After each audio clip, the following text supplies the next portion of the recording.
हाँ हाँ जानता हूँ, बहुत समय हो गया वीडियोस डाले हुए। और आप में से बहुत से लोग वरीड भी थे कि भाई कहाँ हो, क्या कर रहे हो, वीडियोस क्यों नहीं आ रही। तो बस कुछ खास नहीं, छुट्टियां एंजॉय कर रहा था। भाई फैमिली को भी टाइम देना होता है। और देखते ही देखते महीना गुजर गया। But now I promise videos regular आएंगी और टाइम से आएंगी। तो हेलो दोस्तों, आज हम बात करने वाले हैं 2017 में रिलीज हुई horror movie the bye bye man के बारे में। तो मूवी की शुरुआत होती है सन 1969 में, जहां हम एक आदमी को देखते हैं जो अपने पड़ोसी के घर जाता है और उससे पूछता है कि क्या तुमने वो नाम किसी और को बताया। वो कहती है कि हाँ, मैंने अपने पति को इसके बारे में बताया था।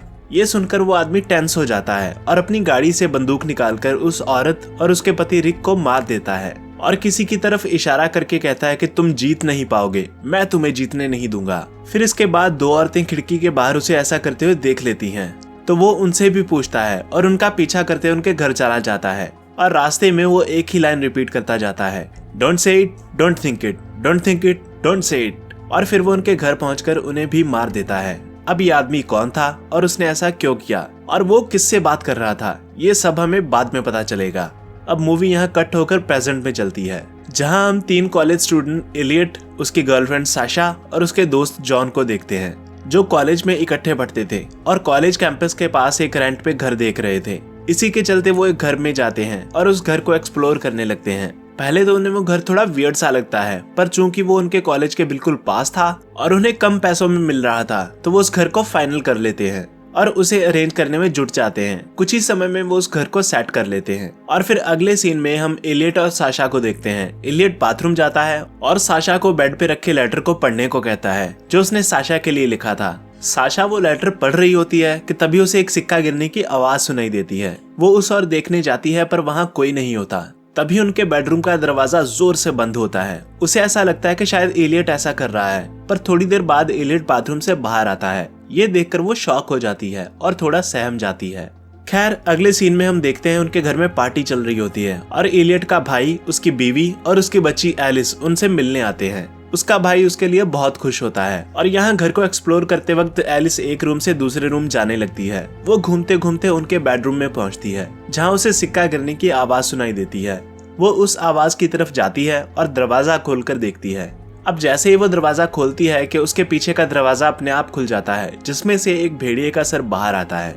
पर जल्द ही वो दरवाजा बंद कर देती है। उसे फिर से सिक्का गिरने की आवाज सुनाई देती है। वो आसपास देखती है तो एक सिक्का ड्रेसर के नीचे पड़ा होता है। वो सिक्का ड्रेसर पे रखकर वापस पार्टी में चल देती है और इसके बारे में अपने पिता वर्जिल और अपने अंकल एलियट को बताती है। एलियट उसकी बात हंसी में टाल देता है। फिर पार्टी के बाद सब लोग बेसबॉल खेलने का प्लान बनाते हैं। एलियट कुछ सामान लेने अपने बेडरूम में आता है, जहां उसे वही सिक्का ड्रेसर के नीचे पड़ा मिलता है। वो बहुत हैरान होता है क्योंकि उनके पास ऐसा कोई सिक्का नहीं था। खैर, वो सिक्का उठाता है और ड्रेसर में डाल देता है, पर वो सिक्का फिर से नीचे गिर जाता है। वो बहुत हैरान होता है और उस ड्रेसर को बाहर निकाल कर देखता है कि कहीं उसमें कोई छेद तो नहीं। पर उसमें एक पेपर होता है जिसमें एक ही लाइन बार बार लिखी होती है, don't say it, don't think it, don't think it, don't say it. वो पेपर हटाता है और उसके पीछे द बाय बाय मैन लिखा होता है। खैर, वो इसे इग्नोर करता है और बेसबॉल खेलने चला जाता है। इसके बाद वो किम से मिलता है, जिसे जॉन पसंद करता था। किम साइकिकली सेंसिटिव थी और वो सुपरनैचुरल चीजें सेंस कर लेती थी।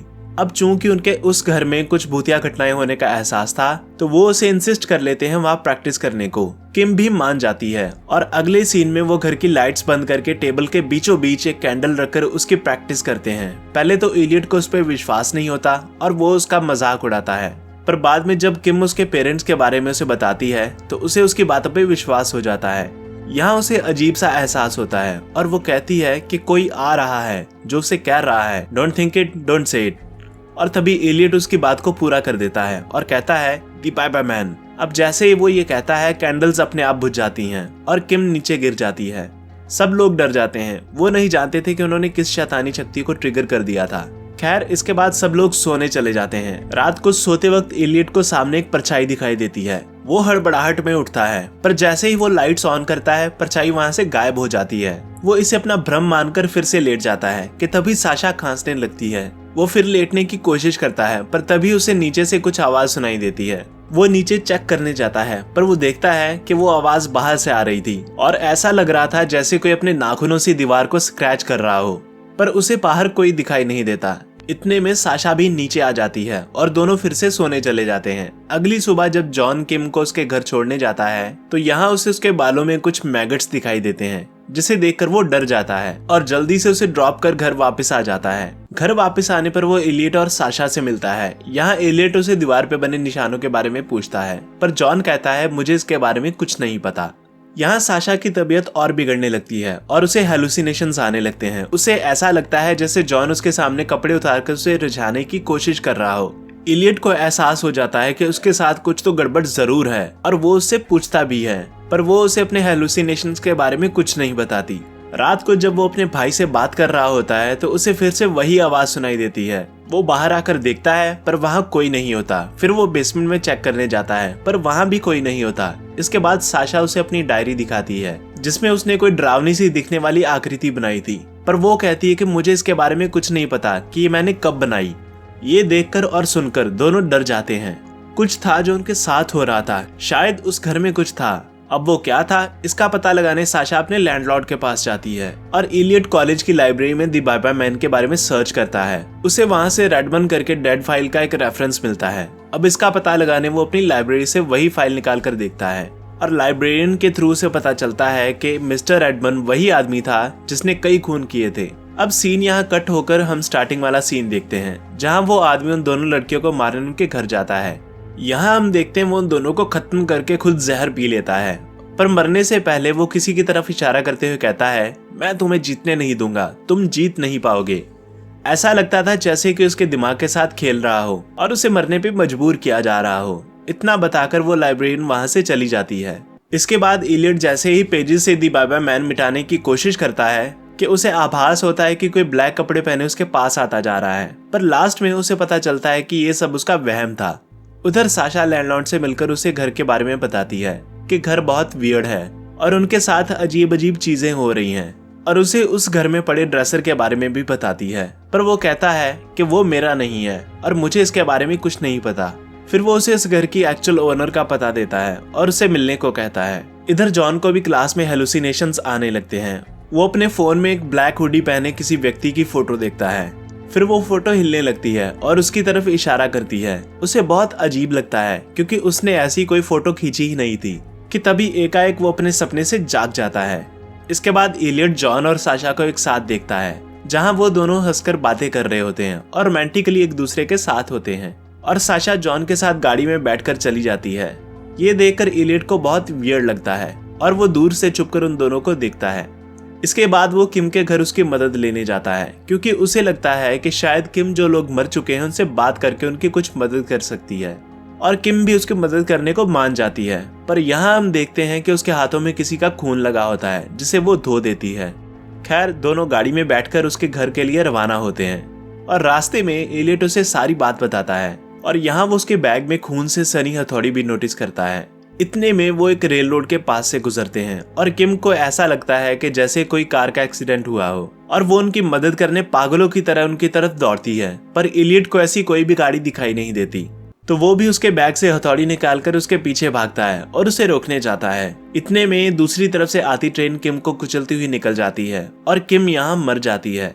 अब इस सीन से हम ये अंदाजा लगा सकते हैं कि जैसे उनको कोई चीज तंग कर रही थी और उनको हेलुसिनेशंस आ रहे थे, ठीक वैसे ही किम को भी आ रहे थे, और इसी के चलते उसे अपनी जान से हाथ धोना पड़ा और अब उनकी बारी थी। अब उस स्पॉट पे पुलिस इकट्ठी हो जाती है और उससे पूछताछ करने लगती है। ट्रेन का ड्राइवर ये गवाही देता है कि एलियट हथौड़ी लेकर किम को मारने आ रहा था और अपनी जान बचाने के लिए वो गाड़ी की तरफ भागती हुई उसके नीचे आ गई।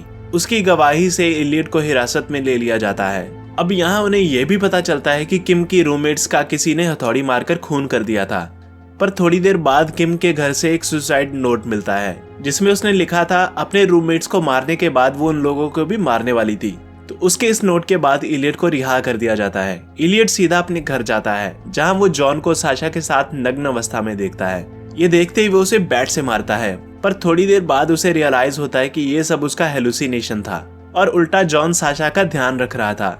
अब यहाँ तक आते आते वो मेंटली वीक होने लगे थे और उन्हें रियलिटी और इल्यूजन में फर्क कर पाना बहुत मुश्किल हो रहा था, और इससे पहले वो कुछ और बेवकूफी करे, वो जॉन को एक रूम में बंद कर देता है और यहाँ उसे साशा के हाथ में मिसेस रेडमन का एड्रेस मिलता है और उसे ये भी पता चलता है कि जिस ड्रेसर के बारे में वो पूछ रहे हैं वो मिसेस रेडमन का था, जो उस राइटर की पत्नी थी। वो उस मनहूस ड्रेसर को घर के बाहर फेंकता है और मिसेस रेडमन से पूछताछ करने उसके घर जाता है। अब यहाँ पूछताछ के दौरान उसकी बीवी उसे बताती है कि इस शराब से पागलपन, हेलुसिनेशन और कभी कभी मौत भी हो सकती है, और यही सब कुछ उनके साथ भी हो रहा था। अब उससे बचने का सिर्फ एक ही तरीका था, वो ये कि ना तो उसका नाम लिया जाए और ना ही उसके बारे में सोचा जाए, और अगर किसी को पहले से उसके बारे में पता हो तो उसका मरना तय है। इलियट उससे पूछता है कि तुम अब तक जिंदा कैसे हो, तो वो कहती है कि उसने कभी वो मनहूस नाम लिया ही नहीं, इसीलिए वो इस शराब से बची हुई है। अब यहाँ भी इलियट को हेलुसिनेशंस आते हैं और वो मिसेस रेडमन को जिंदा जलते हुए देखता है, पर किसी तरीके वो खुद पे काबू पा लेता है और अपने घर के लिए रवाना हो जाता है। रास्ते में उसे अलग अलग लोग दिखाई देते हैं जो एक्चुअल में वहाँ नहीं होते। उसे लगता है कि उसे फिर से भ्रम हो रहा है। इसी के चलते वो लाइब्रेरियन को अपनी गाड़ी से उड़ा देता है, जिसमें वो मारी जाती है। उधर घर में साशा और जॉन भी हेलुसिनेशन का शिकार होते हैं और एक दूसरे को मारने की कोशिश करते हैं। इतने में एलियट घर वापस आ जाता है और देखता है कि जॉन साशा को चाकू लेकर मार रहा था। ये देखकर एलियट जॉन को शूट कर देता है, पर जैसे ही वो बॉडी हटाता है तो उसे पता चलता है कि वो जॉन नहीं बल्कि साशा थी जो जॉन को मार रही थी, और उसने हेलुसिनेशंस के चलते उसे गोली मार दी थी। उसे बहुत अफसोस होता है। तभी बाय बाय मैन और उसका स्किनलेस हाउंड उसके सामने आते हैं। अब यहाँ बाय बाय मैन एलियट के माथे पे टच करता है, और जैसे ही वो उसके माथे पे टच करता है उसे हेलुसिनेशंस आने लगते हैं, जिसमें वो अपने भतीजी एलिस को देखता है कि तभी अचानक बाहर दरवाजे पे नॉक होती है। वहाँ सचमुच उसका भाई वर्जिल और उसकी बेटी एलिस आए होते हैं। एलिस को वॉशरूम यूज करना था, इसीलिए वो बार बार दरवाजे की घंटी बजाने लगते हैं, पर एलियट दरवाजा नहीं खोलता और उन्हें वहाँ से जाने को कहता है। उसका भाई कुछ समझ नहीं पाता कि आखिर वो ऐसा बिहेव क्यों कर रहा था। एलियट एक सेकंड के लिए दरवाजा खोलता है और फिर से उन्हें वहाँ से जाने को कहता है। उसे घबराया हुआ देख वर्जिल अपनी बेटी को कहता है कि यहाँ बाहर खुले में ही बाथरूम कर लो। उसकी बात मान एलिस झाड़ियों में बाथरूम करने चली जाती है। पीछे से एलियट के काफी इंसिस्ट करने के बावजूद जब वर्जिल वहाँ से नहीं जाता तो उसकी जान पे खतरा महसूस कर वो खुद को गोली मार लेता है, और मरने से पहले बार बार कहता रहता है, don't think it, don't say it, don't say it, don't think it. खून के छींटे देख वर्जिल घबरा जाता है और तभी अचानक घर में आग लग जाती है। देखते ही देखते घर आग की लपटों में घिर जाता है और वर्जिल एलिस को लेकर अपने घर चल देता है। रास्ते में एलिस वर्जिल को कुछ सिक्के दिखाती है और कहती है कि ये उसे कूड़े के ढेर में पड़े एक नाइट स्टैंड में मिले थे, जिसमें कुछ लिखा भी था। तो वर्जिल उससे पूछता है कि उसमें क्या लिखा था, पर एलिस कहती है कि वहाँ अंधेरा था और मैं कुछ पढ़ नहीं पाई। दूसरी तरफ हम देखते हैं कि एलियट के घर पुलिस पहुंचती है और उस घर में से जॉन को बाहर निकाला जाता है, जो बुरी तरह से जख्मी था। जाते जाते वो डिटेक्टिव शॉ के कान में बाय बाय मैन का नाम बोल जाता है और मूवी यहीं खत्म हो जाती है। तो इसी के साथ आज की वीडियो रैप करते हैं। अगर ये वीडियो अच्छी लगी तो इसे लाइक करें, शेयर करें और सब्सक्राइब करें, और मैं मिलूंगा आपसे ऐसी किसी और मजेदार वीडियो में। तब तक के लिए बाय बाय।